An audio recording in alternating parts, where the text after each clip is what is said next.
You know, with good genetics and proper cycles and so on, then maybe you can gain what you see here. Natural? Are you kidding me?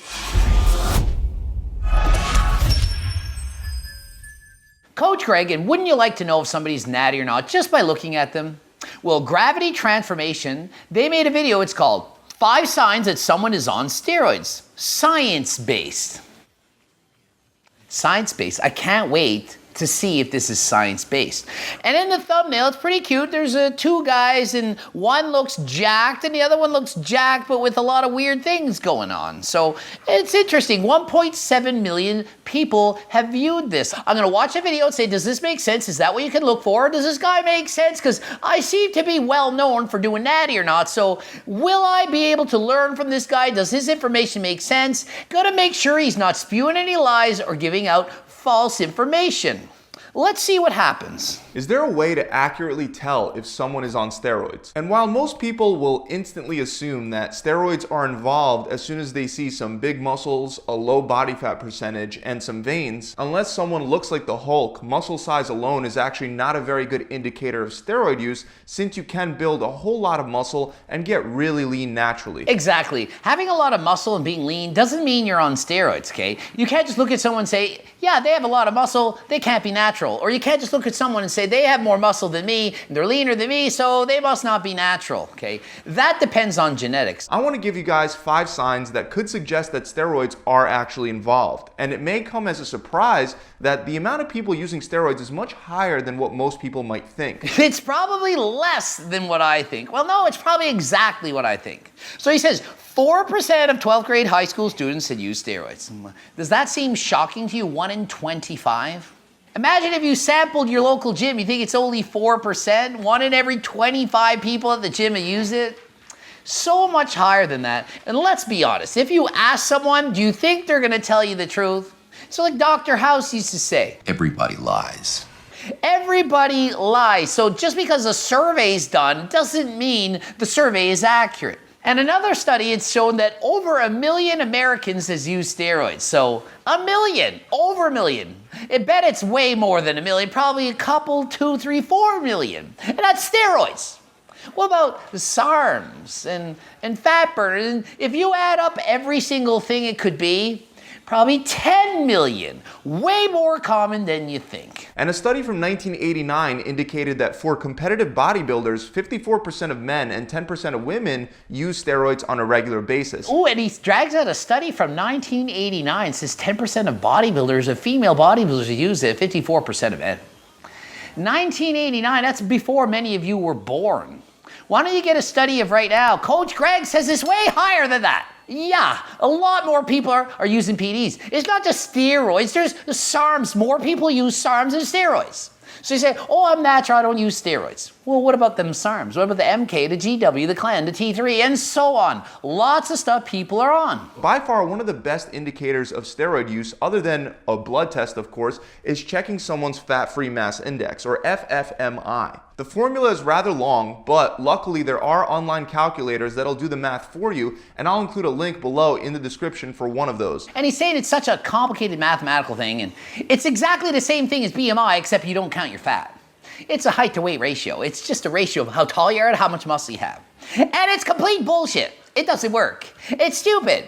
And so step number 1 is he's saying, use the fat-free mass index. And if you're above 25, probably means you're not natural. And if you're below 25, well, you might be natural. Depends on your genetics and how long you've been training. It's BS. When I was a kid, like in my early 20s and was natural, I was above that number.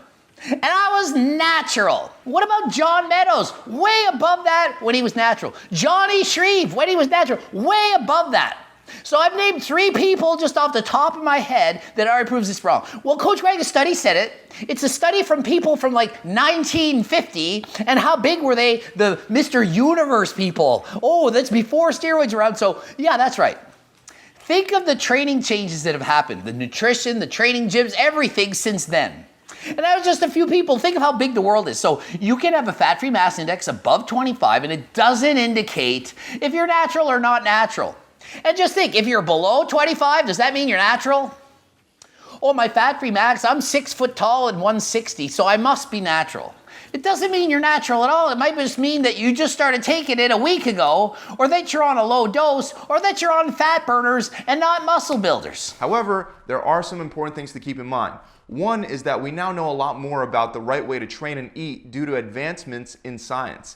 The last thing to keep in mind is just because being above 25 is an indicator of steroid use, it doesn't mean that if you're below 25, you're 100% not using steroids. So he literally says you could use the fat-free mass index, then he literally explains exactly why you can't use the fat-free mass index. So point number one is, don't listen to point number one. With all that said, let's go over some examples of real-life people to help illustrate how their fat-free mass index can be used to see if they're natural or likely to be using steroids. First, we got Cristiano Ronaldo. So this is achievable naturally. Just train hard and smart, stay consistent, follow a proper nutrition plan, and get enough high-quality sleep. Just because Cristiano Ronaldo looks like that natural doesn't mean that you can. Do you ever think of that? So you can't just look at someone and say, well, they're not above and beyond what I think is a normal size, so therefore they're probably natural. And how do you know that person that doesn't have a lot of mass isn't just on halotestin or hardeners or something that doesn't put on a lot of muscle, or maybe it's fat burners or something that gets them to be shredded, but not to get them huge. Still a PD. What does this mean? Even if you have someone's fat-free mass index, it doesn't mean it's accurate. Their body fat might be higher or lower than they said it was, and so their score is different than it's pointed out to be. Let's move on to another sign that you've most likely heard of, gynecomastia. Research has shown that 37% of steroid users have gynecomastia. Sign number two is gynecomastia, which is breast tissue development in men. When you take testosterone, oftentimes it converts to estrogen, and this can cause formation of breast tissue under the nipple, okay? But a lot of people get gyno without having used steroids. In fact, most cases of gyno aren't from steroids. Most people that have gyno don't actually take steroids. So just because someone has gyno doesn't mean they have steroids. It's just one of the signs. And typically, you want to have a whole bunch of signs in order to say yes or no, that person is natural or not natural. One other thing, you can have no gyno and be on steroids. Some of the steroids convert more to estrogen than others. Some don't at all. So just because someone doesn't have gyno doesn't mean they're natural. It just maybe means they know what they're doing or they're selecting the right products to not get it. Still, if someone shows some of the other signs of steroid use along with gyno, it is likely that he uses steroids.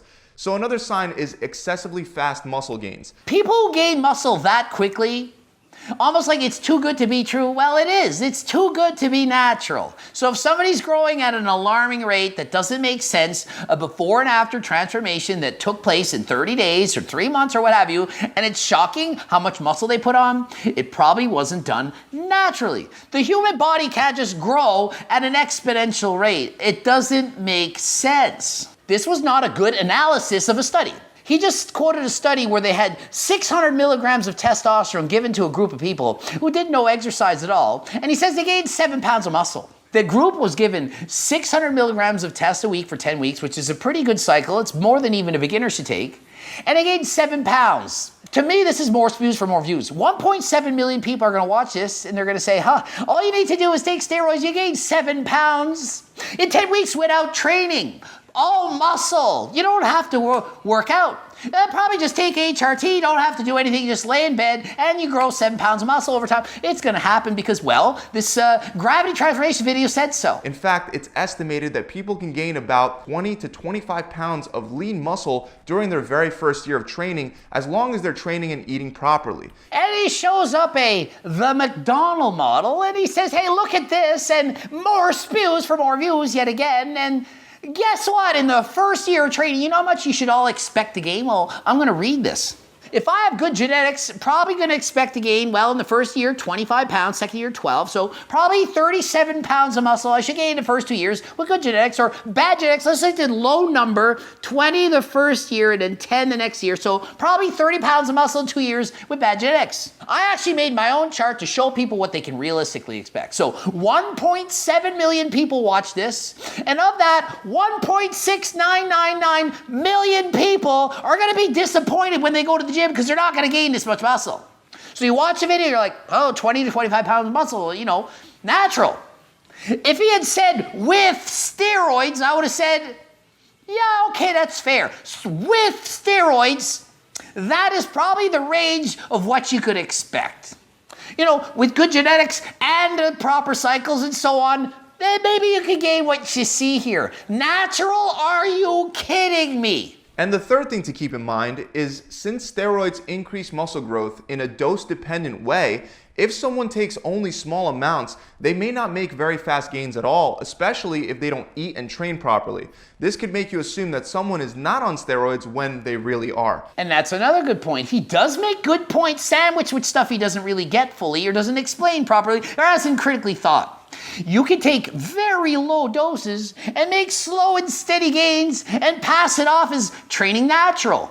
Like if you take low doses of HRT, you're not going to become Superman overnight. Certainly going to make gains, but not suspicious gains. So to be a fake natty, what people do oftentimes, they just do HRT, and then they say slow, steady gains for the last 10, 15 years. I just keep getting better with age because, slow and steady gains, hard work, and eating vitamins, and chicken, broccoli, and rice. A sign you can use in combination with rapid muscle growth to identify steroid use is if a disproportionate amount of that muscle is built specifically around the shoulders, traps, and neck, but not as much on the legs. No. Y'all think, it's the androgen receptors are in the traps. I can tell that you're natural or not because cap delts and traps. Do I have massively huge traps? I'm asking you, do I? I've been PEDs for more than 10 years and abused them. And I've done excessively large cycles. And you see me in competition, I'm a pro. Do I have ridiculously huge friggin' traps? Or do I have more impressively built legs? Do I have more impressive development on my legs or my upper traps and shoulders and what have you? It's the friggin' quads and the hamstrings, yet it's not the androgen receptor. And they grew more later in my life than younger. So I would argue that PEDs help my legs grow more than my upper body. So how does that play into part on this study that shows, it's androgen receptors, and you can tell because, look at those traps over there. Nope, not the case. Another common sign and side effect of using steroids that you've probably heard of before is acne. It usually pops up on the shoulders, chest, or back, or a combination of all three. If somebody doesn't ever have acne, and all of a sudden they have a lot of it, it's a very good sign that they're probably on PEDs at that time, especially if that's combined with they suddenly got huger than last time, suddenly got way stronger, and suddenly had all these other side effects. So if you combine everything together, you just got acne recently, now you have gyno, and now you've gotten way bigger and stronger, you're probably not natural. Maybe you are, maybe there's another reason, maybe, but probably not. So you can be like, hey, I'm 99.7% sure that you're on something. One of the more common ones that you've most likely heard of, roid rage, or in general, aggressive behavior. People joke about this all the time, but significantly boosting your testosterone levels with steroids can lead to more aggressive behavior in some people. And to be honest, no, roid rage is not a good sign of steroid use. There's more likely that somebody took too much pre-workout and overdosed on caffeine, or had an argument with their girlfriend, boyfriend, or circle friend, or something bad is happening in their life, or they're upset over the cove and the situation and they want to go out, or that they're isolated too long and they're sick of it, or that somebody cut them off on the highway, or their boss treated them like crap at work, or something else other than taking PEDs. Roid rage, no, there's more chance you're hangry than it's roid rage. So just because somebody acts out and they have a little bit of muscle, it's not really roid rage. It's just rage. It's just people that are angry. People get mad. You got to try not to. You do your best and you control it. You don't hurt other people when you get mad, but it's not a good sign of PEDs. Can it happen? Yes, some people it has that effect, especially if it's highly androgenic in certain ones at certain doses. But for most people, roid rage is not a thing. And it certainly wasn't for me, and I would tell you if it was. However, like I said, this only happens to some people. The side effect of more aggressive behavior wasn't uniform across all the subjects in the study. Keep in mind also that there are many other factors that influence aggression. Examples are natural temperament, whether someone is under stress, sleep deprivation, and the current situation that someone finds themselves in, and that's just naming a few. So he says one thing, and then he says like the complete opposite, so they cover himself in each way. It's like, he's either cold or hot. No, yeah, I'm warm on everything. So yeah, this is the signs, but none of them are the signs. It's like, pick a side makes for a more interesting video. But aggressive behavior could indicate steroid use, especially if you know someone for a long time and he or she wasn't aggressive before, but all of a sudden that person starts showing more aggressive behavior frequently, even though there isn't a distinct reason for their aggressiveness. So if you have a friend out there and they're never really angry or aggressive and suddenly they are, don't assume it's a steroid. There's probably something going on in their life. Say, hey friend, you don't usually get mad like that. Is there something going on that you'd like to talk about? Ask them. Say, is there a problem that I can help you with?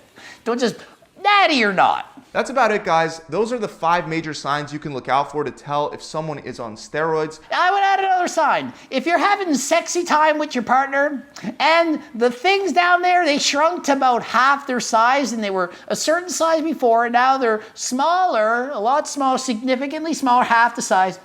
A really good sign that they're now on something if they weren't before. But guess what? If they're always the same size, doesn't mean they're not on something. It means they might have been on something before you met them. Another sign, if you see a little hole bruising or something in the upper right quadrant of the glute or the delt, and it's puffy and it's swollen over there, that's probably a good sign. Another really good sign. They're sponsored by Gymshark. They didn't just wear it, doesn't mean they're sponsored by Gymshark. Another joke. A lot of these are just signs, but think of it this way. If it's yes to like half of them, the chances of them being natural are very, very small. With each sign, you have a greater odds of being right. So if they only have one sign, it's like maybe they're not natural, but maybe it's only 10%. But as you add more and more signs, the chances of being not natural go higher and higher and higher, approaching 100%, but you're never 100% right. You're never 100% sure. You're guessing, you think so. There's maybe a 1 in a billion chance that you're wrong. Even if they have so many of these signs, some of them could be explained by something else. Ending it here. GregDoucette.com for coaching, Greg Doucette IB Pro. Blooping up 2 videos, and until next time, I'm out. Without exercising at all. The hell is he At talking about? all for the duration of the study. So milligrams of steroids every week, and with that, they gained 7 pounds of muscle. Then the third group wasn't given any steroids, but did follow a progressive weight training routine, which